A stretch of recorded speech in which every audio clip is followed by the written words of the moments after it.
अच्छा डॉक्टर साहब, बच्चों का बौनापन जो कद के छोटे रह जाते हैं, क्या इनके वालिदैन का जो कद होता है वो इफेक्ट करता है बच्चों के ऊपर? और अगर वालिदैन का कद बिल्कुल ठीक हो तो बच्चे के कद का ठीक होना मुमकिन है कि वो ठीक हो सकता हो? मेरे मोहतरम भाई और बहनों, एक बात ज़हन में रखिएगा, बहुत सारे लोग ये समझते हैं कि जिनके माँ बाप का कद छोटा था उनके बच्चों का कद भी छोटा ही रहना है। सही, ऐसा कुछ नहीं है, जबरदस्त, ऐसा कुछ नहीं है। मेरे मोहतरम भाई और बहनों, जब अल्लाह के नबी सल्लल्लाहु अलैहि वसल्लम ने फरमाया कि तकदीर को अगर कोई चीज़ बदल सकती है तो वो दुआ है। अगर दुआ तकदीर बदल सकती है तो कद भी बदल सकती है। सही।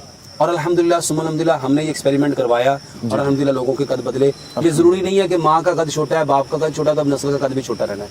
मेरे मोहतरम भाई और बहनों, हाँ ये चीज़ें जेनेटिकली अफेक्ट करती हैं, सही, ये जीन्स के अकॉर्डिंग होता है, साइंस के अकॉर्डिंग। लेकिन नबी सल्लल्लाहु अलैहि वसल्लम जो दीन लेके आए हैं, उस दीन में नबी सल्लल्लाहु अलैहि वसल्लम ने फरमाया कि तकदीर को अगर कोई चीज़ बदल सकती है तो वो दुआ है। अगर दुआ तकदीर बदल सकती है तो दुआ कद भी बदल सकती है, दुआ बीमारियां भी बदल सकती है, दुआ सब। मेरे मोहतरम भाई और बहनों, साइंस भी ये कहती है कि sound is the powerful energy. Unfortunately हम उस साउंड के बारे में जानते नहीं है। ये जो आवाज़ है, ये जो आवाज़ है मेरे मोहतरम भाई और बहनों, साइंस कहती है आपका ब्रेन जिस आवाज़ को सुनता है, आपका जो ब्रेन है पहले उसका इमेज बनाता है, फिर उसका ओरा बनाता है, फिर उसका डेप्थ बनाता है, फिर उसकी फ्रीक्वेंसी बनाता है, फिर उसका इमेज बनाता है और फिर उसका केमिकल बनाता है।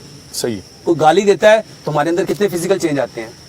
जब हमें कोई, हम किसी लड़की की कॉल सुनते हैं और वो हमें कोई एक लफ्ज़ आई लव यू का बोलती है तो हमारी बॉडी में कितना चेंज आता है। मेरे मोहतरम भाई और बहनों, गाली सुन के अगर हमारी बॉडी में 10 से 12 चेंज आ सकते हैं। अगर किसी ऐसी औरत की आवाज़ सुन के अगर वो ऐसे लफ्ज़ बोले और हमारे दिल पे, मेरे मोहतरम भाई और बहनों, एक ऐसी कैफियत तारी हो जाती है, इंसान सब कुछ भूल सकता है।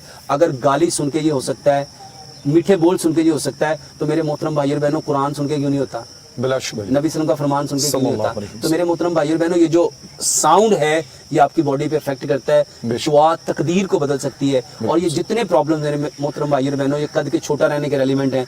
मेरे मोहतरम भाइयों, हमने सारी जिंदगी, क्योंकि हमने कहा माँ का कद छोटा है तो इसलिए बेटी का भी ऐसा रहना है, बाप का कद छोटा है, तो जो आप बोल रहे हो, अल्लाह ताला फरमाते हैं अना इंदा ज़न्न अब्दी भी, अपने बंदे के साथ वैसे ही जैसा वो गुमान करता है। तो मेरे मोहतरम भाई और बहनों, तकदीर तो अगर कोई चीज़ बदल सकती है तो वो दुआ है। इस दुआ से हम सब कुछ कर सकते हैं। अच्छा डॉक्टर साहब, आपने अभी ये छोटे कद के बारे में बहुत सारी बातें बताई, बहुत अच्छी बातें थी। कहते हैं कि जी वो स्केटिंग करवाएं और बच्चे को कोई एक्सरसाइजेज ऐसी बताएं, वो भी तो साथ होनी चाहिए कि जी। आप अल्हम्दुलिल्लाह सुम्मा अल्हम्दुलिल्लाह, कद को बढ़ाने के लिए मैं अक्सर 5 बातें कहता हूँ कि स्किपिंग कराएं। तो स्किपिंग क्या होता है? रस्सा फलांगना।